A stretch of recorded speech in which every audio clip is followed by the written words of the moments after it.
मूकं करोति वाचालं पङ्गुं लङ्घयते गिरिं यत्कृपातमहं वन्दे परमानन्दमाधवम्।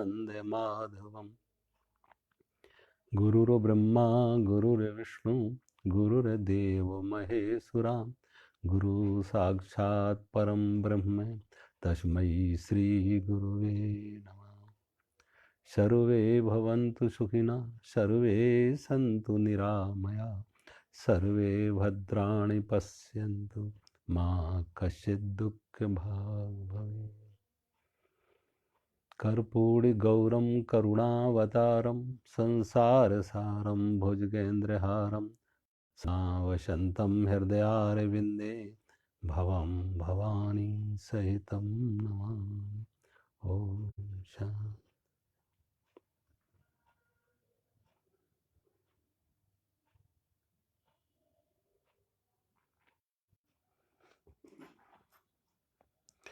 अगला श्लोक है गीता अध्याय 4 श्लोक 25। देवम एवापरे यज्ञम योगिना पर्युपासते ब्रह्माग्नाओ परे यज्ञम यज्ञेन उपजुह्यति। भगवान कहते हैं और दूसरे योगीजन देवताओं के पूजन रूप यज्ञ का भलीभांत अनुष्ठान किया करते हैं।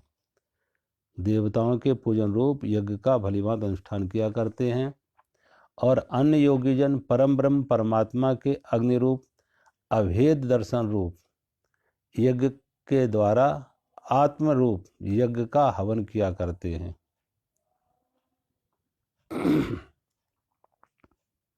एक तो है देवताओं का आवाहन करते हैं, देवताओं के पूजन रूप यज्ञ का भलीभांत अनुष्ठान किया करते हैं।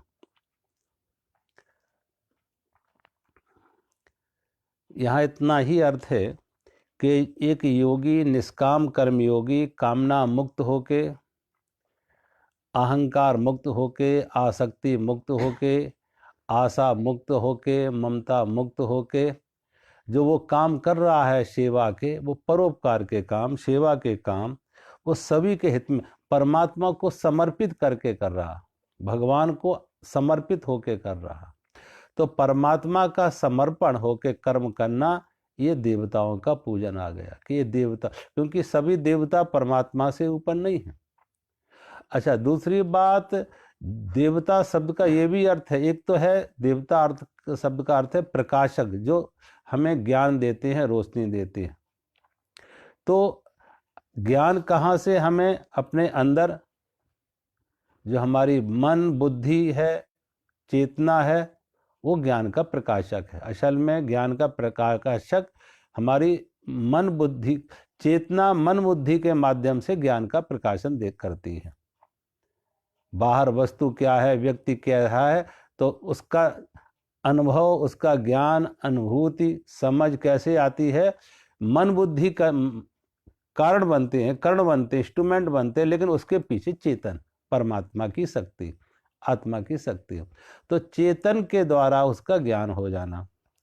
अच्छा, अब दूसरी है कि देवता का अर्थ है जो हमें बहुत कुछ हमारे जीवन में जिनका योगदान है, जो हमें देते हैं। पृथ्वी से, धरती से हमें भोजन मिला, हवाओं से हमें जीवन मिला, जल से हमें जीवन मिला।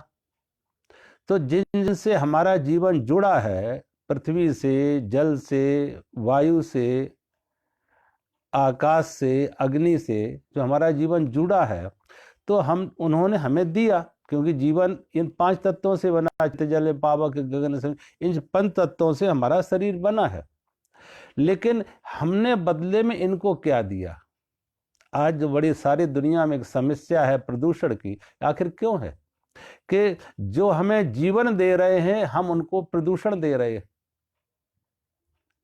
वो हमें अमृत दे रहे, हम उन्हें जहर दे रहे।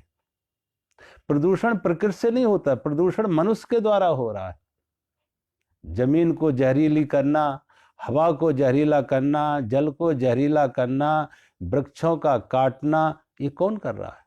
इसके लिए जिम्मेदार कोई परमात्मा नहीं है, कोई प्रकृति नहीं है, हम खुद मनुष्य जिम्मेदार है।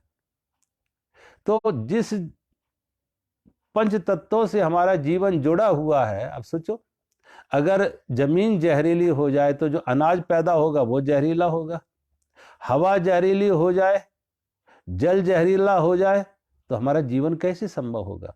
आज जो बहुत तेजी से जगह जगह जो कैंसर का रोग फैल रहा, उसके पीछे कारण ये है।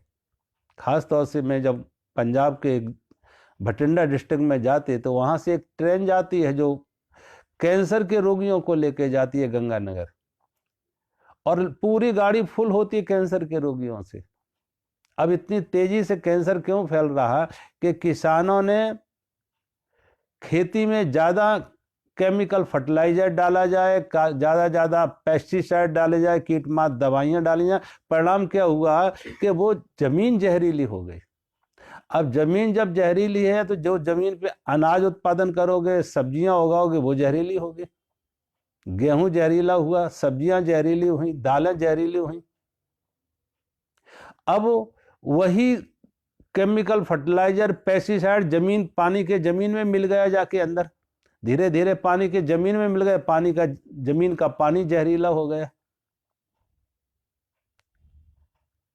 हवा जहरीली हो रही, इतने कल कारखाने, मोटर, यातायात के साधन, कल कारखाने इतने खुल गए जिसके, और वृक्ष कटते चले जा रहे। जमीन, खेती के लिए जमीन ज्यादा चाहिए, रहने के लिए ज्यादा जमीन चाहिए, तो जो वृक्ष थे वो वृक्ष खत्म होते जा रहे, जंगल खत्म होते जा रहे, और कल कारखाने, यातायात के साधन, ट्रांसपोर्ट, ये सब बढ़ते जा रहे हैं। तो परिणाम क्या होता कि आज हवा में भी carbon dioxide, carbon monoxide gas ज्यादा है।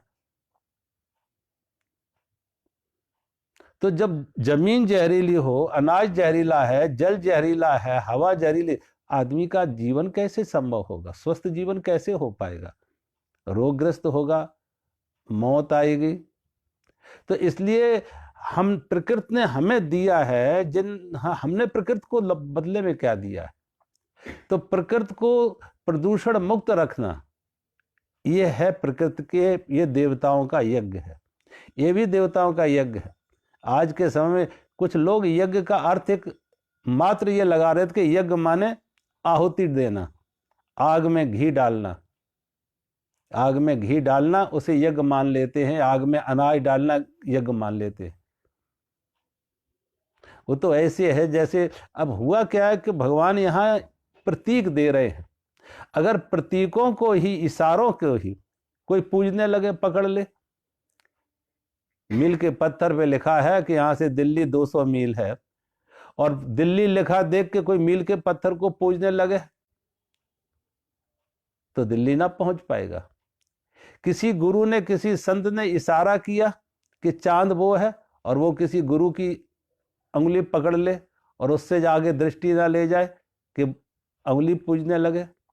ये सब प्रतीक थे, ये इशारे थे। यज्ञ का इतना जो वर्णन किया क्योंकि वैदिक काल में यज्ञ की ज्यादा परंपरा थी, तो यज्ञ का इसलिए वर्णन किया कि यज्ञ का अर्थ है लोक हितार्थ, परमार्थ के लिए किए गए कर्म, अहंकार से मुक्त किए हुए कर्म। अब जो लोक हितार्थ है, लोक मंगल के लिए कर्म किए जा रहे हैं, वो सब यज्ञ की श्रेणी में आ रहे हैं। तो यज्ञ की श्रेणी का अर्थ नहीं, यज्ञ का अर्थ, अब देवताओं को प्रसन्न करने का अर्थ क्या है कि जो हमारे पंच तत्व हैं, उन पंच तत्वों को हम, जिससे हमारा जीवन जुड़ा है, स्वस्थ रखें, विष से मुक्त रखें। आज जिस तरीके से हम प्रदूषण फैला रहे हैं, उस प्रदूषण को ना फैलाया जाए। अब होता क्या उल्टा कि लोग, एक तरफ तो प्रदूषण बढ़ रहा है कल कारखानों से, यातायात के साधनों से, दूसरी और वृक्ष कटते चले जा रहे, तो आदमी क्या करता है, यज्ञ कर रहा। अब यज्ञ में क्या हुआ, यज्ञ में तुमने ऑल आहुत लकड़ियां जलाई, लकड़ियां कहां से आएंगी, वृक्ष कटेंगे। जो लकड़ियां जलाई जा रही यज्ञ में, वो कहां से लकड़ियां उपलब्ध होंगी कि वृक्ष कटेंगे। लकड़ियों के लिए, यज्ञ के लिए वृक्ष काटे जाएंगे, तो एक तो वृक्ष कटेंगे, दूसरी लकड़ी जलाने से जो घी सामग्री आप डाल रहे हो, एक तो घी और सामग्री का तुम नष्ट कर रहे, जो मनुष्य के काम आता, प्राणियों के काम आता, और दूसरी बात, उससे भी जो धुआं निकलेगा, गैस निकलेगी, वो भी कार्बन डाइऑक्साइड है, वो भी carbon dioxide, carbon monoxide gas, वो कार्बन डाइऑक्साइड है। तो वो कोई ऑक्सीजन नहीं है, वो आज कमी है ऑक्सीजन की। तो आज अगर यज्ञ का कोई सही अर्थ है, यज्ञ का कोई सही रूप है, यज्ञ का सही भाव है, वो है वृक्षारोपण। यज्ञ करना नहीं, वृक्षारोपण। ज्यादा से ज्यादा वृक्ष लगाए जाएं तो जो वातावरण में कार्बन डाइऑक्साइड है वो वृक्ष से ऑक्सीजन में कन्वर्ट कर, क्योंकि वृक्षों का उल्टा है कि वृक्षों को हम कार्बन डाइऑक्साइड देंगे और वो ऑक्सीजन में कन्वर्ट करेंगे। तो ज्यादा से ज्यादा वृक्ष लगाए जाएं जिससे व्यक्ति को ऑक्सीजन गैस मिले, प्राणवायु मिले। अगर हम यज्ञ करते हैं, मात्र वो बंधी बनाई बात है कि यज्ञ करते हैं, हवन करते हैं, आग में घी डालते हैं, अनाज डालते हैं, वो ना समझी की बात है, वो अज्ञान की बात है। वो तो हमने इशारों को पकड़ लिया, इशारे पूजने लगे, मील के पत्थर पूजने लगे, पहुंचे कहीं नहीं, समझ नहीं जगी। इसलिए भगवान कहते हैं कि देवताओं का यज्ञ का अर्थ है कि जिन्होंने हमारे जीवन में हमें योगदान किया है। सूर्य का हम पर योगदान है, जमीन का हमारे जीवन में योगदान है, हवाओं का योगदान है, अग्नि का योगदान है, जल का योगदान है। तो हम बदले में दे क्या रहे? बदले में वो हमें अमृत दे रहे, हम विष दे रहे, और जो हम विष दे रहे वही विष वापस आएगा। जमीन को प्रदूषित किया तो परिणाम क्या हुआ कि जमीन से हमें जहर मिलने लगा, अनाज जहरीला हो गया। हवा में हमने प्रदूषण किया तो हवा हमें जहरीली मिलने लगी। जल को हमने प्रदूषित किया तो जल हमारे लिए जहर हो गया, जो अमृत था वो जहर हो गया। तो घुमा फिरा के हम अपना ही नुकसान कर रहे, मनुष्य का ही नुकसान कर, प्राणी। अब इसके बिना सोलो इस पृथ्वी पर, जमीन पर जीवन कैसे होगा? तो भगवान कह रहे हैं कि हम जो कर रहे हैं उसमें स्वार्थ ना देखें। आज विकास का अर्थ विनाश की तरफ ना जाए, विकास थोड़ा विवेक से किया जाए कि वो विकास हो जिस विकास में मनुष्य जीवित रहे, प्राणी जीवित रहे। अंधी दौड़ ना हो कि अंधी दौड़ में हम भूल ही बैठे कि हम अपने हाथों अपनी मौत को बुला रहे, अपने लिए ही जहर हम खा रहे। तो भगवान कहते हैं जो देवअग्नि का अर्थ है कि जो देवताओं का पूजन, और देवता जिनसे हमें जीवन में, जिनका हमारे जीवन में कुछ योगदान है, जो हमें कुछ दे रहे।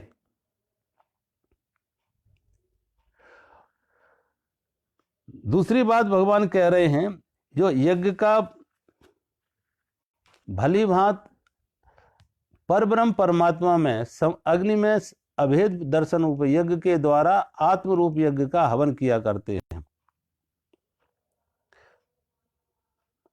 एक तो जो हम करें वो मैं और परमात्मा भिन्न नहीं, एक परमात्मा के साथ जुड़ के और परमात्मा कहाँ, ये नहीं कि परमात्मा किसी मंदिर में है, किसी गुरुद्वारे में है, किसी मस्जिद में है, किसी चर्च में है।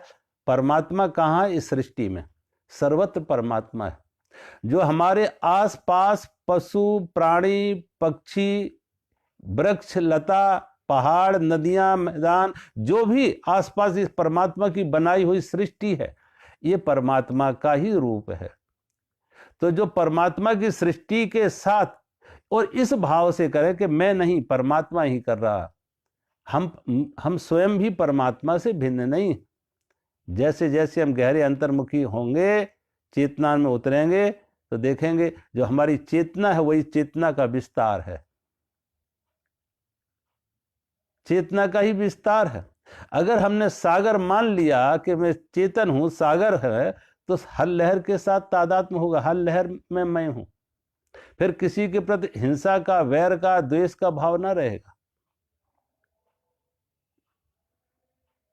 तो समष्टि के साथ तादात्म्य बनना, फिर जीव और सृष्टि दो नहीं रहेंगे। आज जड़ और चेतन का जो संबंध है, जिसे हम जीवात्मा कहते हैं, फिर जड़ जड़ है, चेतन चेतन है, और चेतन साक्षी है, और वही चेतन में हम हैं, और वही चेतन सृष्टि के साथ, और उसी चेतन का विस्तार है। ये सारी सृष्टि उस चेतन का ही विस्तार है।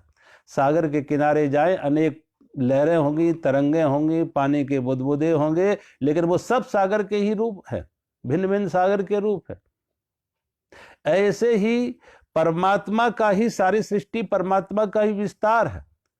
तो समर्पण के भाव से हम अहंकार मुक्त होके, कामना मुक्त होके, जो हम परमार्थ के, सेवा के, परोपकार के, लोक मंगल के काम करेंगे, कामना मुक्त होके, वो भगवान कहते हैं वो परमात्मा की के साथ अभिन्न होना। वो परमात्मा का यज्ञ है, परमात्मा का के रूप में यज्ञ कर रहे, एक देवताओं को अर्पण कर रहा है, एक परमात्मा को अर्पण कर रहा है। और परमात्मा, देवता उसके अगर अंग हैं तो परमात्मा समष्टि एक रूप है। जैसे एक शरीर है और शरीर के भिन्न भिन्न अंग हैं, एक एक अंग को पोषण दे, दूसरा है पूरे शरीर को पोषण दे, और आप पूरे शरीर का पोषण, हर अंग को पोषण मिलेगा। हम भोजन करते हैं तो भोजन करने में क्या होता है, एक एक पूरे शरीर को भोजन मिलता है, पूरे शरीर को ऊर्जा मिलती है, पूरे शरीर को शक्ति मिलती है भोजन से। और फिर कभी कभी हम एक्सरसाइज करते हैं, योगा करते हैं, तो अलग अलग अंगों के करते हैं, जिससे हमारे शरीर के अलग अलग अंग सुदृढ़ रहे, मजबूत रहे, स्वस्थ रहे। कोई हाथों की एक्सरसाइज है, कोई पैरों की एक्सरसाइज है, कोई शरीर की कमर की एक्सरसाइज है, स्पाइन की एक्सरसाइज है। उससे क्या कि शरीर के जो भिन्न भिन्न अंग हैं वो भी स्वस्थ रहेंगे, निरोग रहेंगे, सुदृढ़ रहेंगे। और भोजन जैसे करते हैं तो पूरे शरीर को हमें ऊर्जा मिलती है, शक्ति मिलती है। ऐसे ही समष्टि रूप में परमात्मा है, और जब उसे व्यष्टि रूप में देखते हैं तो अलग अलग देवताओं के रूप में देखते हैं। तो भगवान कहते हैं अलग अलग देवताओं के प्रति भी हमारा ये भाव है कि हम उनको क्या दे रहे हैं, उनके प्रति हमारा कैसा भाव है।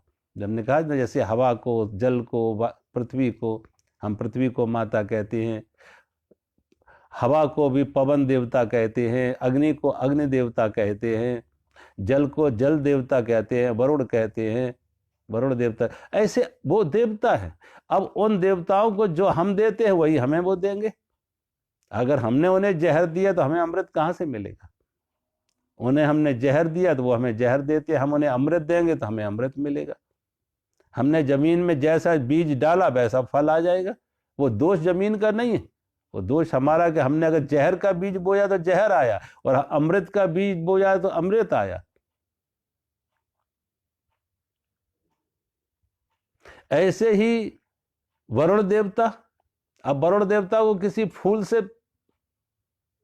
फूल से यज्ञ से नहीं मनाना है। वरुण देवता को क्या है कि जल को प्रदूषण मुक्त करें, जल को प्रदूषण मुक्त करें। आज देखो आप जगह जगह पृथ्वी से, हम जमीन से जल तो ले रहे हैं लेकिन जमीन को जल दे नहीं रहे। बारिश से जितना, बरसात से पानी आता है वो सब बह के बाहर चला, जमीन ने सब पक्की कर दी कंक्रीट की, तो सब पानी बह के बाहर चला जाता, पानी तो बह के चला गया। और जमीन से पानी हम खींच रहे हैं तो धीरे धीरे क्या होगा कि वाटर लेवल कम होता जाएगा, पानी का जो स्तर है वो कम होता जाएगा और क्वालिटी अच्छी नहीं होगी। पहले के समय में जितना हम जमीन से साल भर में पानी लेते हैं, बरसात के दिनों में उतना जमीन को पानी मिल जाता था, और कुओं के जल का स्तर ऊपर आ जाता था, कुओं का जल का स्तर ऊपर आ जाता था बरसात के दिनों में। क्यों? कि जो बारिश हुई वो जमीन में पानी गया तो कुओं के स्रोत को फिर पानी मिल गया, उन स्रोतों को फिर पानी मिल गया। अब पानी, कुएं के स्रोत सूखते जा रहे, पानी नीचे से नीचे जाता जा रहा।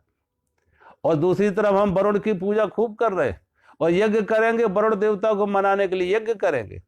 वो कोई यज्ञ तुम्हारे किसी काम के नहीं। यज्ञ यह है कि जहां हो, जैसे हो, रेन हार्वेस्टिंग करो, रेन हार्वेस्टिंग करो। बरसात का एक बूंद भी जल तुम्हारे घर से बाहर ना जाए, जहां रहते हो तुम्हारे घर से बाहर एक जल की एक बूंद भी ना जाए। ये सही अर्थ में वरुण देवता की पूजा है। जमीन को प्रदूषण मुक्त करो, पेस्टिसाइड का बिल्कुल इस्तेमाल मत करो। फूलों में, पौधों में, अनाज में, खेतों में, फसलों में हम ज़्यादा से ज़्यादा कंपोस्ट डालें, गोबर की खाद डालें, कंपोस्ट डालें, केमिकल फर्टिलाइजर ऑर्गेनिक करें। जितना ऑर्गेनिक करेंगे जमीन स्वस्थ होगी, जमीन उपजाऊ होगी, अन्यथा जमीन भी बीमार हो रही है और बीमार जमीन से जो भोजन मिल रहा है वो भी विषाक्त हो रहा है, वो भी जहरीला भोजन हमें मिल रहा है, क्योंकि जमीन खुद को हमने बीमार किया। जल में हमने जहर घोला, जमीन को हम जहरीला कर रहे। आज तमाम जगह हम लोगों को देखा कि जब कोई कल कारखाने लगाते, मिल लगाते, कारखाने लगाते हैं तो कुछ उसमें ऐसा विषाक्त तत्व भी होता है, लेकिन लोग क्या करते हैं, प्रदूषण बोर्ड वालों को, जो प्रदूषण बोर्ड के अधिकारी आते हैं उन्हें पैसे दे के अब जो एक बड़ा यंत्र लगवाते कि उस जो पानी, जो विषाक्त पानी है उसको शुद्धिकरण हो,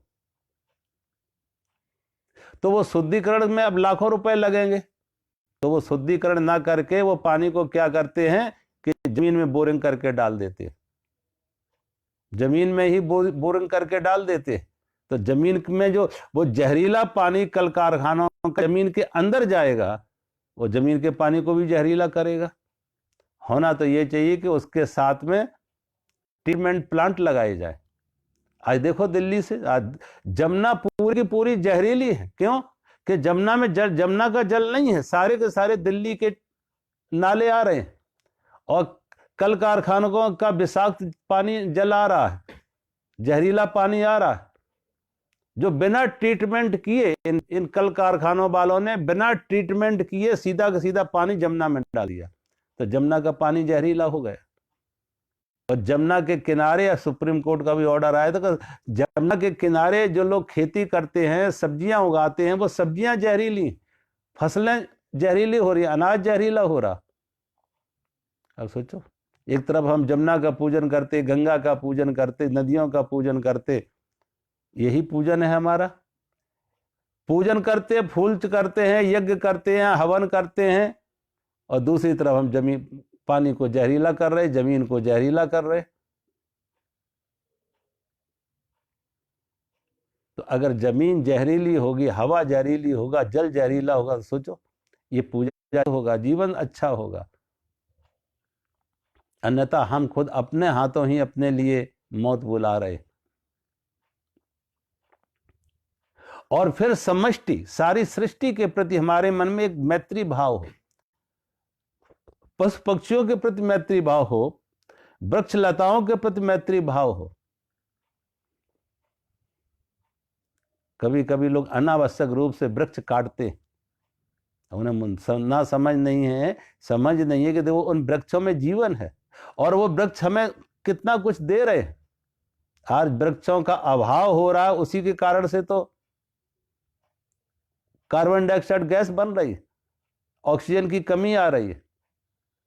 हम किसी को चाहिए कि ज़्यादा से ज़्यादा अपने जगहों पे जहाँ हैं, अगर एक घर भी है वहाँ कोशिश करो वहाँ पेड़ भी लगाएं, ज़्यादा से ज़्यादा हरियाली रखें। जितनी हरियाली होगी, पेड़ होगी, उतनी ऑक्सीजन मिलेगी। अन्यथा आज नहीं तो कल वो दिन दूर नहीं है, वो दिन दूर नहीं है। जैसे आज लोग पानी की बोतल लेके घूम रहे हैं, पानी की बोतल खरीद रहे हैं 10-10, 20-20 रुपए की, कल ऑक्सीजन के सिलेंडर लेके घूमेंगे लोग, कमर पे बांध के ऑक्सीजन का सिलेंडर, मास्क लगा के चलेंगे, क्योंकि एटमॉस्फेयर में ऑक्सीजन नहीं होगी, ऑक्सीजन खत्म होती जा रही। ऑक्सीजन को हमने जहर बना दिया, कार्बन डाइऑक्साइड। इतने ज़्यादा कल कारखाने, यातायात के साधन इतना ज़्यादा कार्बन डाइऑक्साइड को फैला रहे। तो ये हमारे हाथ में है। भगवान कहते हैं हमने देवताओं को पूजा और देवता बदले में हमें दे रहे हैं वैसा ही जीवन। तो जमीन हमारे लिए देवता है, जल हमारे लिए देवता है, हवा हमारे लिए देवता है, अग्नि हमारे लिए देवता है।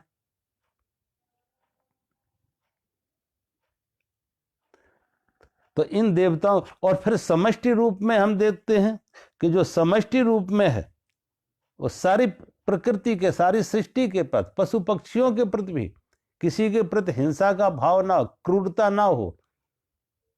अगर हम पशु पक्षियों के भी प्रति भी क्रूरता है, क्रूरल्टी है, वो क्रूरल्टी, वो क्रूरता कहीं ना कहीं हमें प्रभावित करेगी। आज जिस प्रकार से हम पशु पक्षियों को सता रहे, गो हत्या हो या कोई भी हत्या, किसी भी प्राणी की हत्या हो, सोचो उनके अंदर से क्या आवाज निकलेगी। वो हमें आशीष देंगे?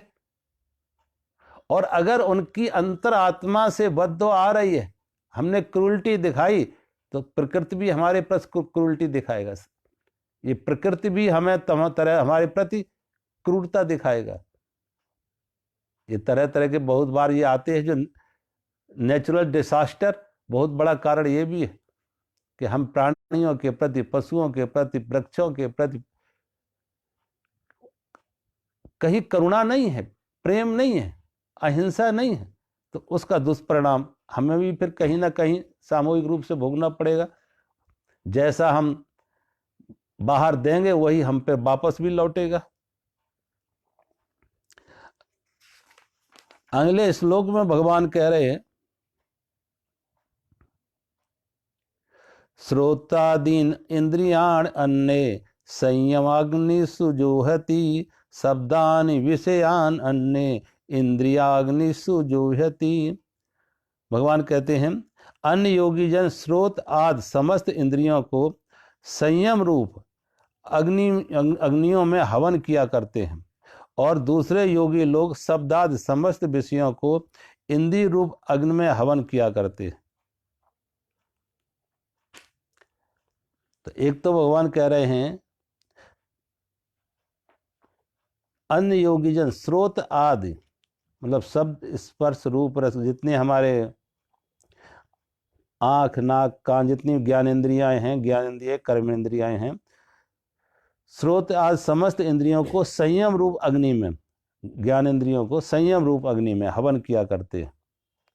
अब संयम रूप अग्नि में इंद्रियों का हवन, तो संयम रूप क्या है कि देखो, दो तरह से यहाँ पे ये बात है।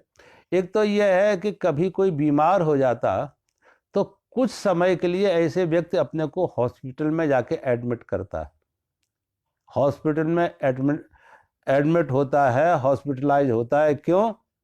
क्योंकि घर पे जो परहेज नहीं हो पाते हैं वो परहेज हॉस्पिटल में हो जाते हैं। डॉक्टरों की देखभाल होती है, नर्सेस की देखभाल होती है, समय पर दवा ली जाती है, और परहेज भी हो जाते खान पान का, जो घर पे नहीं संभव होता। तो एक तो भगवान कहते हैं कि समय समय पे कुछ लोगों को साधना के तौर पे थोड़ा एकांतवास करना चाहिए। साधना के तौर पे थोड़े समय के लिए एकांतवास करना चाहिए। उस एकांतवास में क्या है कि हमारी इंद्रियाएं जो विषयों में, आँख रूप के लिए, जिह्वा स्वाद के लिए, कान शब्द के लिए, नासिका सुगंध के लिए, त्वचा स्पर्श का सुख, तो जो हमारी ज्ञानेंद्रियां पंच विषयों में आसक्त हैं, एक तो उन विषयों से इंद्रियों को थोड़ा खुराक देना कम करो। भोजन करो तो भोजन का अर्थ ये नहीं कि भूखे नहीं रहना, लेकिन स्वाद के लिए नहीं। आंख से रूप देखना है, लेकिन आंख रूप देखे तो वासना के लिए नहीं, कि वासना प्रकट हो उससे, वासना और बढ़े उससे। तो जो जो हमारी इंद्रियां विषयों के, कुछ समय के लिए हम अब उन्हें पूरी तरह रोक तो नहीं सकते, न तो आंख बंद करके रह सकते हैं, न कान बंद करके रह सकते हैं, न बिना भोजन किए रह सकते हैं, लेकिन कोशिश हमारी हो कि स्वाद की वृत्ति ना हो। आंख से हमने रूप देखा, कोई बात नहीं, आंख से तो रूप देखे, आंख बंद नहीं करेंगे, आंख खुली होगी, लेकिन आंख में अब देखो, हमने आंख से मात्र देखा है, आंख ने देखा है या वासना ने देखा है। अगर आंख देखने के साथ हमने सुंदर और कुरूप का निर्णय किया, वासना जगी, बार बार उसका चिंतन बना, बार बार मुड़ मुड़ के देखना है, तो समझो अब वासना है, वासना हावी हो गई। ऐसे ही स्वाद, भोजन हमने किया, लेकिन भोजन का स्वाद एक स्वाद की वासना जगाता है, स्वाद की वासना बनाता है, और उसकी एक स्मृति बनती है, तो फिर वो स्वाद यज्ञ नहीं होगा। शरीर है, इंद्रियाएं हैं, इनकी जरूरतें हैं, इन्हें इनके विषय इनको दिए जाएंगे, लेकिन उसमें वासना ना पैदा हो। भोजन वही किया जाए जो सेहत के लिए ठीक, स्वाद के लिए नहीं। कहते खाने को ज्ञानी भी खाते, योगी भी खाते, भोगी भी खाते। योगी खाते हैं जीने के लिए, योगी भोजन करते हैं जीने के लिए, और भोगी जीते हैं खाने के लिए। भोगी इसलिए जीते कि और खाएं, तो उनकी प्राथमिकता भोग है, खाना, और योगी की प्राथमिकता जीवन है। योग उनकी प्राथमिकता है, जीवन उनकी प्राथमिकता, कि जीने के लिए खाना है, वो योगी का है। और जो जीते ही इसलिए है कि और भोग,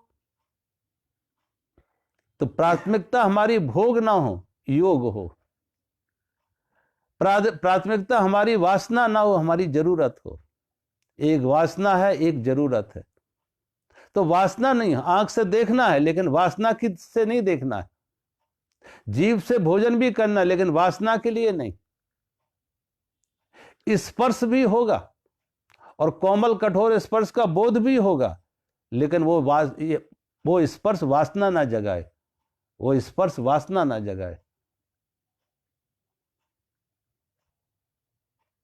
ऐसी नासिका से, कान से। अब कान से आप आहार कैसा दे रहे हो, ये अपने ऊपर है। जैसे हम जीभ से भोजन दे रहे हैं, आहार दे रहे हैं, ऐसे ही आंख से भी आहार दे रहे, कान से भी आहार दे रहे। अब आंख से क्या आहार दे रहे? कुछ कामुक परिस्थिति, कामुक दृश्य देख रहे हैं, कामुकता के दृश्य देख रहे हैं, कामुकता के साहित्य पढ़ रहे हैं। और कामुकता के दृश्य देखे, कामुकता के साहित्य पढ़े, तो परिणाम क्या होगा? हमारे अंदर कामुकता जगेगी, वासना जगेगी। हमने कान से क्या सुन रहे? कान से हमने अगर कामुकता की बात सुनी है, कामुकता की बात कही है, कामुकता की बात सुन रहे हैं, तो परिणाम क्या होगा कि हमारे अंदर और वासना जगेगी।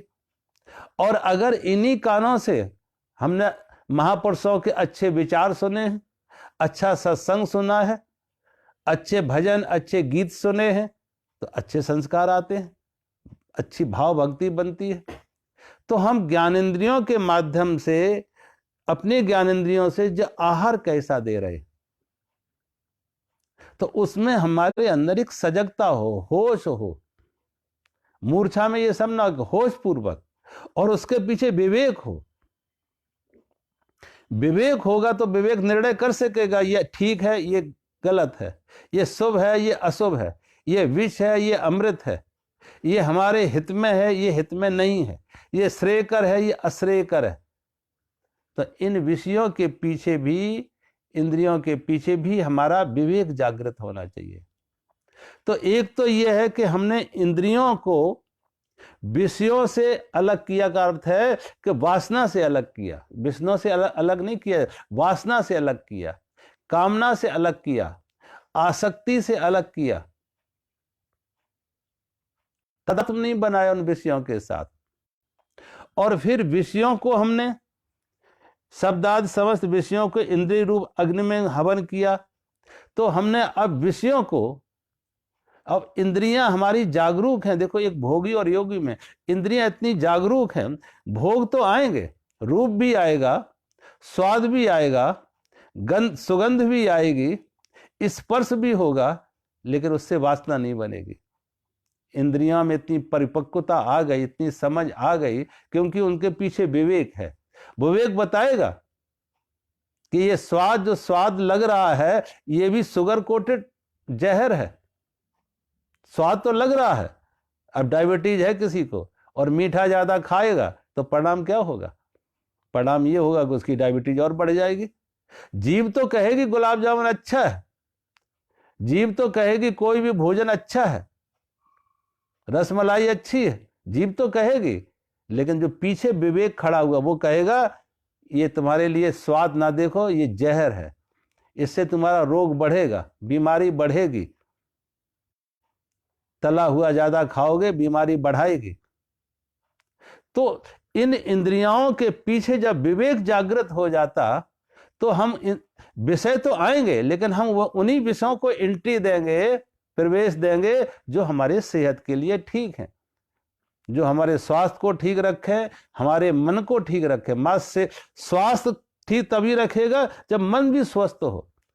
तो जब मन को भी स्वस्थ भोजन दें, इंद्रियों के माध्यम से वो चीजें ना हम अंदर डालें विषयों को कि जो हमें हमारे मन को अशांत करें, हमारे मन में कामना जगाएं, वासना जगाएं, शरीर को उत्तेजित करें।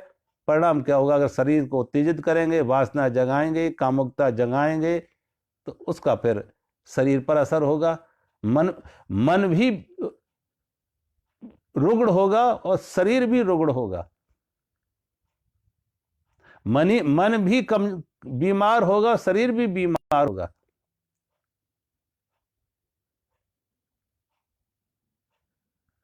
तो भगवान कहते हैं लेकिन इन विषयों इंद्रियों के पीछे हमारा विवेक होना चाहिए, समझ रहना चाहिए, होश रहना चाहिए, ज्ञान रहना चाहिए। एक समझदार ना समझे, एक बच्चा तो कोई भी चीज खाने का मन कर पकड़ लेगा, खा लेगा, क्योंकि उसका विवेक जागृत नहीं है, वो बच्चा है,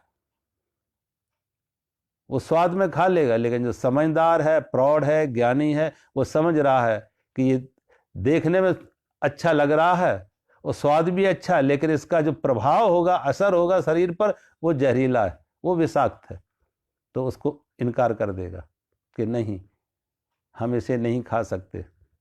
ऐसे ही दृश्य, कोई भी दृश्य, जैसे आंख जीभ से हमने मुंह से भोजन दिया तो विषाक्त भोजन नहीं देंगे, स्वस्थ भोजन देंगे जिससे स्वस्थ शरीर हो। ऐसी आंख से जो हम भोजन देंगे, आंख से भी जो भोजन देंगे वो विषाक्त ना देंगे, वो ऐसा भोजन नहीं देंगे जो वासना जगे, जो कामना जगे, जो शरीर में उत्तेजनाएं पैदा करे। आंख से ऐसे रूप नहीं देखेंगे, ऐसे दृश्य नहीं देखेंगे, ऐसी फिल्म नहीं देखेंगे, ऐसा साहित्य नहीं पढ़ेंगे कि ऐसा साहित्य भी पढ़े, ऐसा साहित्य भी नहीं पढ़ेंगे। और कानों से भी वही ऐसे हम देंगे कि जिससे हमारे मन में अच्छे विचार जाएंगे, मन स्वस्थ हो, मन शांत हो, मन में वासना ना जगे, कामना ना जगे, उत्तेजनाएं ना आए, मन परेशान ना हो, मन कुछ पाने के लिए आतुर ना हो, आसक्ति ना बने, काम ना आए, क्रोध ना आए, लोभ ना आए, अहंकार ना आए। ऐसा कुछ दे जिससे हमारे ये आंतरिक जो रोग हैं, काम, क्रोध, लोभ, मोह, अहंकार, इनसे हम मुक्त रह सके और ये हटे तो हम स्वस्थ हों। अब इनको कौन बताएगा कि ये जो हम दे रहे हैं, इंद्रियों से विषय दे रहे हैं, जो विषय, उससे हमारे अंदर क्रोध जगेगा, काम जगेगा, लोभ जगेगा, मोह जगेगा, एक करुणा या प्रेम जगेगा। ऐसा कुछ दें जिससे करुणा आए, प्रेम आए, परोपकार की भावना आए, लोक कल्याण की भावना आए। तो ये कब होता है कि जब हमारे विषय इंद्रियों के संपर्क में आते हैं और वो विषय इंद्रियों के माध्यम से हमारे अंदर प्रवेश करते हैं, तो वो अपने प्रभाव डालेंगे। जैसी विषय होगा वैसा प्रभाव डालेगा। तो उन विषयों को ही हम एंट्री दें जो हमारे लिए मित्र का काम करेंगी, शत्रु का काम नहीं करेंगी, जो अमृत होंगी, विष नहीं होंगे, और हमारे अंदर लोभ नहीं पैदा करेंगे, क्रोध नहीं पैदा करेंगे, कामना नहीं पैदा करेंगे, अहंकार नहीं पैदा करेंगे। वही चीजें अपने अंदर में विषयों को हमने, क्योंकि उन्हीं से तो हमारे विचार बनते हैं। काम बनेगा, क्रोध बनेगा, लोभ बनेगा, मोह, उन्हीं चीजों से। हमने कुछ सुना है, हमने कुछ पढ़ा है, हमने कुछ देखा है, उन्हीं से हमारे अंदर ये बात आती है। इच्छाएं जगती कैसे है सोचो। आज जितने शहर में रहने वाले लोगों की इच्छाएं ज्यादा होती हैं, और जो बिल्कुल आदिवासी लोग हैं उनकी इच्छाएं नहीं, कि उन्होंने वो चीजें देखी नहीं है, सुनी भी नहीं है। अब वही आदिवासी जब शहरों में आके कुछ देखते हैं, सुनते हैं, तो उनकी भी कामनाएं बढ़ने लगती हैं, और कामना बढ़ेगी और कामना में रुकावट आ गई तो क्रोध भी बढ़ेगा, और कामना बढ़ी है, मिला है तो और ज्यादा मिले, लोभ भी आएगा, मोह भी आएगा। फिर वही जो हो रहा है, एक स्पर्धा, एक आपाधापी, एक छीना झपटी, और किसी भी तरह से ये सब मिले तो तरह तरह के व्यक्ति अपराधों में जाएगा, पाप में जाएगा, बुराइयों में जाएगा। किसी भी चीज तरह से हमें मिले, बाई हुक और बाई क्रुक, पाप से पुण्य से कैसे भी मिले, तो तरह तरह के अपराध होंगे। तो भगवान कहते हैं अपने इंद्रियों के माध्यम से हम वही चीज, वही विषय दें जो विषय हमारे मन को उत्तेजित ना करें, जो हमारे मन में अंदर जाके राग ना जगाएं, द्वेष ना जगाएं, वैर ना जगाएं, भय ना जगाएं, काम ना जगाएं, क्रोध ना जगाएं। ये सब जो अंतर की बीमारियां हैं, अंदर की बीमारियों से हमें मुक्त रखें और हमारा जीवन स्वस्थ हो, वही विषय हम अपने अंदर दें। वो ये भी एक यज्ञ, भगवान कह रहे ये यज्ञ है कि एक तो है विषयों को, इंद्रियों को विषयों के संपर्क में आए तो उसके पीछे विवेक हो, और जब विषय इंद्रियों के संपर्क में आ रहे हैं तो वहां पे भी विवेक हो कि किसको हम एंट्री देना है, किसी को एंट्री नहीं देना है।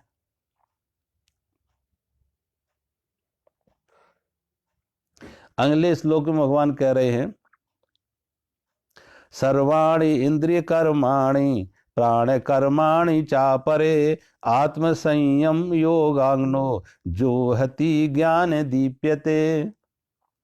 भगवान के दूसरे योगी जन इंद्रियों की संपूर्ण क्रियाओं को और प्राणों की समस्त क्रियाओं को ज्ञान से प्रकाशित आत्म संयम योग रूप अग्नि में हवन किया करते।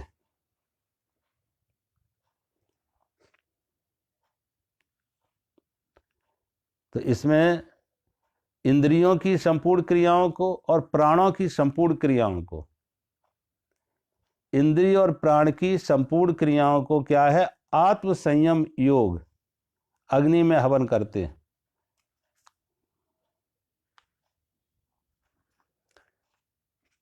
इंद्रियों और प्राणों की,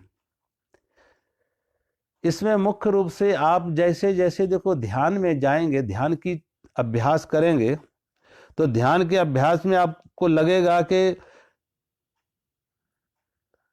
इंद्रियां तो निष्क्रिय हो ही जाती हैं, क्योंकि कान से कोई शब्द नहीं सुनना, आंख से कोई रूप नहीं देखना, जिह्वा से कोई स्वाद नहीं लेना, नासिका से सुगंधी का भी बोध ना रखना, और जहां बैठे हैं जिस आसन पे, तो सुख के लिए नहीं बैठे कि बहुत मुलायम हो, आसन भी ऐसा हो जहां पे हम स्थिर होकर ठीक से बैठ सके, स्थिर होके घंटे 2 घंटे बिना हिले डुले आराम से बैठ सके, ऐसा इस आसन हो। बहुत ये नहीं कि बहुत डनलप के ऐसे गद्दे हों कि जिसमें तुम बैठो अंदर समा जाओ, तो उस पर तुम ध्यान भी नहीं कर पाओगे। अगर वो इतना ज़्यादा सॉफ्ट है कि उसमें तुम बैठो और अंदर उसमें चले जाते तो तुम्हारी पलथी नहीं मार पाओगे, तुम ठीक से बैठ नहीं पाओगे, ध्यान नहीं कर पाओगे। तो जो भगवान कह रहे हैं कि उस समय हमारी सारी इंद्रियां निष्क्रिय हो जाती हैं, यानी अपने विषयों से कट जाती हैं, विषयों से अलग हो जाती हैं। और अब इंद्रियां विषयों से अलग हुई, दूसरी तरफ प्राण भी देखें कि आप जैसे जैसे ध्यान में अंतर्मुखी होंगे, आप देखेंगे आपके प्राण का संचार भी बहुत हल्का हो जाता, बहुत कम हो जाता। ऐसा लगेगा जैसे मात्र नाक के टिप को छू के ही श्वास आती और जाती है, बहुत हल्की हो जाती है। और जब गहरी समाधि में जाएंगे, निर्विकल्प समाधि में जाएंगे, तो श्वास ठहर भी जाती है। निर्विकल्प समाधि में जब आप जाएंगे तो श्वास भी ठहर जाएगी, प्राणों की क्रिया भी बंद हो जाएगी। इंद्रियां तो हैं ही निष्क्रिय, प्राणों इंद्रियों की क्रिया यहां तक है कि ऐसा व्यक्ति जो अंतर्मुखी ध्यान में इतना गहरा डूब गया, उतर गया, उसे बाहर शोरगुल भी सुनाई नहीं देगा, बाहर का शोरगुल सुनाई कानों से नहीं देगा। कान है लेकिन सुनाई नहीं देगा, क्योंकि कान को पीछे मन नहीं है।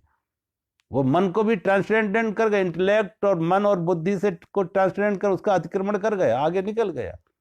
अब मन बुद्धि अवेलेबल नहीं है कि कान की बात सुन के कौन सी आवाज आ रही, नासिका से सुगंधी का बोध नहीं होगा कि बाहर सुगंध है या दुर्गंध है, त्वचा से स्पर्श का नहीं होगा, और आंख तो बंद है ही। तो ज्ञानेंद्रियों का भी समाधि में हवन हो गया और प्राणों का भी हवन हो गया। अब यहां पे एक बात और यहां पे दी है भगवान ने। भगवान कहते हैं ज्ञान दीप्यते, ज्ञान से प्रकाशित। अब ये स्थिति समाधि और सुसुप्ति दोनों की एक जैसी आती। समाधि में भी सुसुप्ति में दोनों अवस्था, सुसुप्ति में भी गहरी नींद में भी आपको कान से आवाज नहीं सुनाई देती है। कोई दूर से चिल्ला रहा हो आपको सुनाई नहीं पड़ेगा, बाहर शोरगुल है आपको नहीं सुनाई पड़ेगा, आंख बंद है। बाहर की जमीन पर सोए हैं या डल्लब के गद्दे पर सोए, स्पर्श का बोध भी नहीं है। कान से नहीं सुन पाएंगे, स्पर्श का बोध भी नहीं है, नासिका का भी नहीं बताएगी कि बाहर सुगंध है या दुर्गंध है। तो हमारी सभी ज्ञानेंद्रियां और सुसुप्ति में, डीप स्लीप में भी हमारी ज्ञानेंद्रियां पूरी तरह से निष्क्रिय हो जाती है, विषयों से कट जाती हैं, विषयों से हट जाती हैं। लेकिन एक तो नींद में और समाधि में अंतर क्या है? एक तो अंतर यह है कि समाधि में, नींद में, सुसुप्ति में प्राण की बढ़ जाते हैं, श्वास तेज हो जाती है। नींद में, गहरी नींद में आप देखें कि नींद की अवस्था में, सुसुप्ति में प्राणों की गति तेज हो जाती है, श्वास तेज हो जाती है। और नींद में मूर्छा होती है, बेहोशी होती है। मूर्छा है नींद में, सुसुप्ति में मूर्छा है, बेहोशी है। लेकिन समाधि में पूरी सजगता है, पूरा होश है, पूरी चेतना है। तो एक तो इसलिए उसको ज्ञान दीप्यते कहते हैं कि ज्ञान है वहां, अज्ञान नहीं है, चेतना है, ज्ञान से प्रकाशित है समाधि, चेतना है, सुसुप्ति नहीं है, चेतना है, होश है। और दूसरी बात, वहां प्राण भी शांत हो जाते हैं, श्वास भी बहुत हल्की हो जाती है, बहुत धीमी हो जाती है। जो लोग अभ्यास करते हैं उन्हें यह अनुभव होगा कि उस समाधि की अवस्था में क्या सुख मिला, क्या शांति मिली, कितना विश्राम मिला, कैसी ताजगी मिली। वो जो अभ्यास करते हैं उन्हें ये सब अनुभव होगा। और एक बार अगर ये स्वाद लग जाए तो फिर छूटता नहीं है। सब और चीजें पीछे, ये पहले, ध्यान पहले। भोजन भी एक बार छोड़ना चाहोगे, भोजन ना कर तो चलेगा, लेकिन ध्यान जरूरी है। रात नींद भले 1 घंटा कम हो जाए, लेकिन 1 घंटा हमारा ध्यान होना चाहिए। जिन्हें एक बार इसका स्वाद लग गया, एक बार समझ आ गई, एक बार इसके महत्व को हमने अनुभव में लिया, उसके अनुभव हुआ, अनुभूति हुई, तो फिर वो छूटता नहीं है, वो छूटता नहीं। और कहते हैं ये नशा ऐसा है जो कभी छूटता नहीं है, हटता नहीं। और नशे तो आदमी छोड़ भी सकता, ये नशा नहीं छूटता। और इस नशे की खुमारी ऐसी है जो कभी उतरती नहीं। तो नानक को किसी ने कहा, नानक तुम पीते हो? नानक ने कहा खूब पीते हो, खूब पीते हैं। कौन सी पीते हो? तो नानक कहते मैंने अब ऐसी पी ली है जिसकी खुमारी उतरती नहीं है, जिसकी बेहोशी उतरती नहीं है, जिसकी मस्ती उतरती नहीं है। नाम खुमारी नानका चढ़ी रहे दिन रात। ऐसी खुमारी चढ़ गई है, ऐसी मस्ती छा गई है, ऐसे अंदर से आत्म आनंद की सुंदरता, आत्म आनंद की सुगंधी, आत्म आनंद का संगीत अनहद ऐसा अंदर से फूट पड़ा कि अब बाहर के सारे संगीत फीके पड़ गए उस अनहद के आगे। रविया नाम की फकीर कभी आंख बंद किए बैठी थी। किसी ने कहा, रविया आंख खोल के देख, बाहर का दृश्य कितना सुंदर है, बाहर की प्रकृति, बाहर का दृश्य कितनी सुंदर है। सुबह का समय, सूरज निकला हुआ है, पक्षी चहचहा रहे हैं, फूल खिले हुए हैं, नदियों में कलरव नाद। बाहर का संसार, बाहर की दुनिया, बाहर की प्रकृति कितनी सुंदर है। रविया को कहा, रविया आंख खोल के तो देख। रविया ने वैसे ही आंख बंद करे उत्तर दिया, कहा जरा आंख बंद करके देखो, अंदर का दृश्य उससे भी सुंदर है। वो परमात्मा की सृष्टि जितनी सुंदर है उससे ज्यादा सुंदर परमात्मा हमारे अंदर जो है, वो परमात्मा सुंदर है। तुमने परमात्मा की सृष्टि देखी और उसे सुंदर कहा, लेकिन अंदर उतरोगे तो परमात्मा को देखोगे तो परमात्मा कितना सुंदर, जब उसकी सृष्टि इतनी सुंदर है तो वो परमात्मा कितना सुंदर होगा। और वो परमात्मा कैसे देख पाओगे कितना सुंदर है? थोड़ा समाधि में जाओ, अंतर्मुखी हो, अपनी चेतना को ठहराओ, थोड़ा मन के प्रपंचों से मुक्त हो, मन को थोड़ा मौन होने दो, शांत होने दो, निर्विचार होने दो। अब संसार, वहां से संसार को हटा लो। भगवान कहते हैं जैसे जैसे हम अंतर्मुखी जाएंगे, अपनी समाधि में उतरेंगे, और अंदर का जो स्वाद होगा, अंदर की जो संगीत होगा, उसकी कोई तुलना नहीं है। बाहर की वस्तुओं व्यक्ति से भगवान कहते हैं वो जो परमात्मा के साथ जो हमारा संबंध बनेगा, वो एक ऐसा यज्ञ है, वो उसको भी यज्ञ कहा कि वो भी एक यज्ञ है। और उसमें अब दो ना रह गए, एक ही रह गया, परमात्मा ही रह गया। ये बूंद तो खत्म हो गई, बूंद सागर बन गई, सीमित असीम हो गया। अब दो ना रहा, एक ही रहा, मैं नहीं रहा, तू ही तू रहा, परमात्मा ही रहा। तो व्यक्ति, भगवान कह रहे हैं जिसने अपने इंद्रियों और प्राणों को समाधि में परमात्मा में विसर्जित कर दिया, परमात्मा में समर्पित कर दिया, विलय कर दिया, बूंद सागर बन गई। अब जो स्वाद है वो बूंद का नहीं है, सागर का स्वाद है। जो सीमित थी वो असीम हो गई, विराट हो गई, जो क्षुद्र थी वो विराट हो गई। प्राण भी वहां पे भगवान कहते उसमें लीन हो जाते हैं, विलय हो जाते हैं, और इंद्रियां भी वहां विलय हो जाती, लीन हो जाती। अगले श्लोक में भगवान कह रहे हैं द्रव्य यज्ञा तपो यज्ञा योग यज्ञा तथा परे स्वाध्याय ज्ञान यज्ञा च यतया संसृत वृता। भगवान कहते हैं कई पुरुष द्रव्य संबंधी यज्ञ करने वाले, कई पुरुष द्रव्य संबंधी यज्ञ करने वाले हैं, कितने ही तपस्या रूप यज्ञ करने वाले हैं, तथा दूसरे कितने ही योग रूप यज्ञ करने वाले हैं, और कितने ही अहिंसा आदि तीक्ष्ण व्रतों से युक्त यत्शील पुरुष स्वाध्याय रूप ज्ञान यज्ञ करने वाले हैं। यहाँ भगवान ने अलग अलग कई तरह के यज्ञ बताए। एक द्रव्य यज्ञ। अब ये द्रव्य यज्ञ क्या है? द्रव्य यज्ञ से अर्थ है कि जो हमारे पास साधन हैं, हमारे पास माने धन है, शरीर मन बुद्धि इंद्रियाएं, जो भी है उसे लोक कल्याण में लगाएं, परमार्थ में लगाएं, सेवा में लगाएं। धन है तो सेवा में लगाएं। कोई भी जनहित के लिए हम क्या कर सकते, उस धन का उपयोग जनहित में क्या कर सकते, लोक कल्याण में उस धन का उपयोग हम क्या कर सकते। तो जो धन है परमात्मा ने दिया है, उसे लोक कल्याण में हम कैसे लगाएं। और मान ले किसी के पास धन नहीं है, धन है नहीं, तो वो कैसे ये द्रव्य यज्ञ कैसे करेगा, धन नहीं है।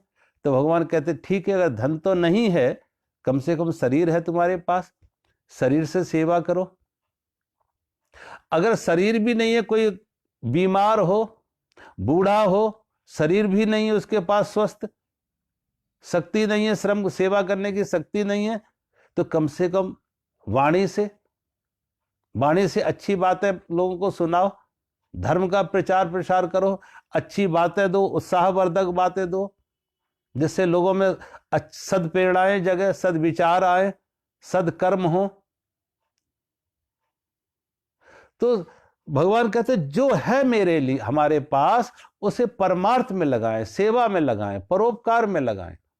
धन है तो धन से सेवा करें, धन नहीं है, शरीर है तो शरीर से सेवा करें, और शरीर भी नहीं है, वृद्धावस्था है, शरीर शक्तिहीन है, कमजोर है, तो कम से कम वाणी से हम सेवा दें कि अच्छे लोगों को प्रेरणादायी बातें कहें, लोक कल्याण की बातें कहें, नैतिकता की बातें कहें, परोपकार की बातें कहें, करुणा प्रेम की बातें कहें।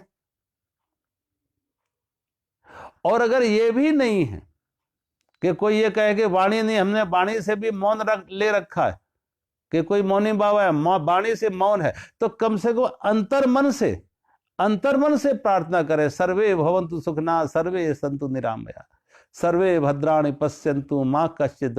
हे परमात्मा, सबका मंगल हो, सब स्वस्थ हो, सब निरोग हो। अंतर्मन से सबके मंगल कामना करें, सबके लिए अंतर्मन से मंगल कामना करें। और देखो, ये अंतर्मन से जो मंगल कामना की जाती है बड़ी प्रभावशाली होती है। अगर सबके मन में ऐसा मंगल कामना का भाव आ जाए कि सबके दिलों से मंगल कामना निकले, सर्वे भवन्तु सुखिनः सर्वे सन्तु, सबके मन से ये अंतर से निकले, तो कोई कारण नहीं है कि हमारा मन लोगों को प्रभावित करता है। हमारी वाणी से ज्यादा हमारा मन प्रभावित करता है, वाणी से ज्यादा।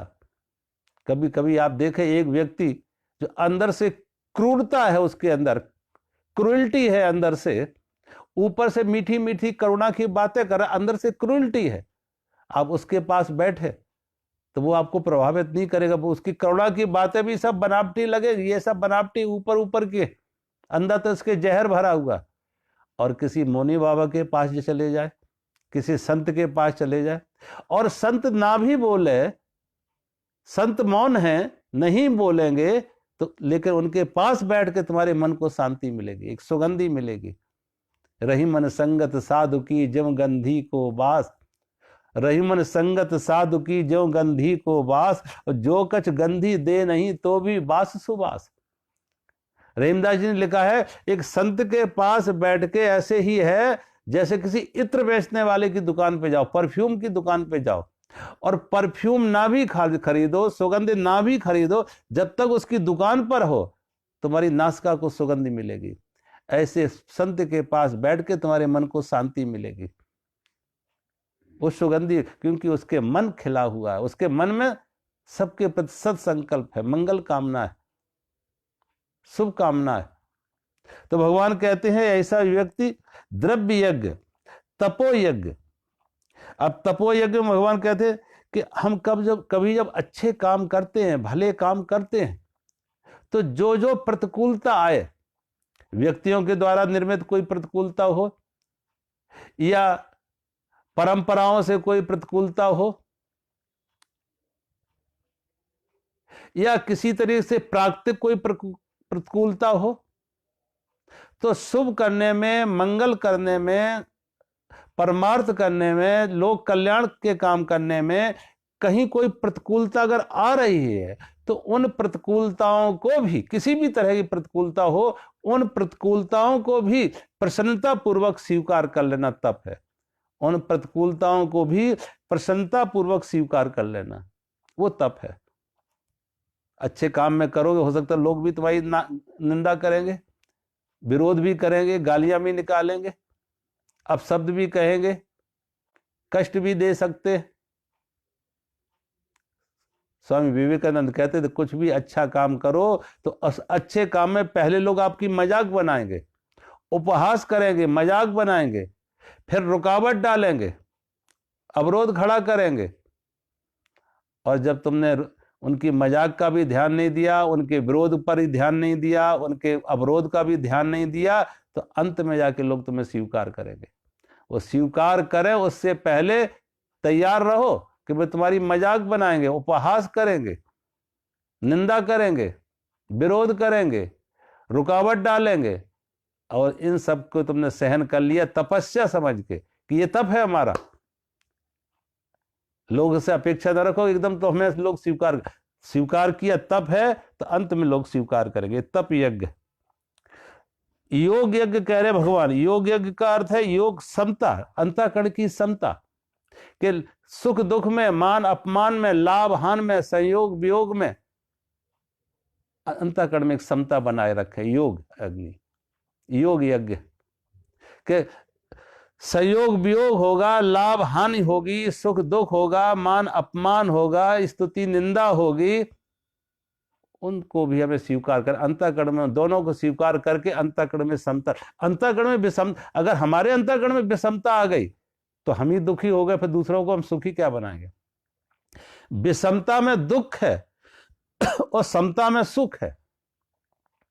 अगर हम विषमता में आ गए कि मान अपमान हमें प्रभावित करने लगे तो हम दूसरों को दे नहीं पाएंगे। जब हम स्वस्थ हैं, हम सुखी हैं, सुखी आदमी सुख बांटेगा, दुखी आदमी दुख बांटेगा। जिसके पास जो है वही तो देगा। जिसके पास सुख है सुख बांटेगा, जिसके पास दुख है वो दुख बांटेगा।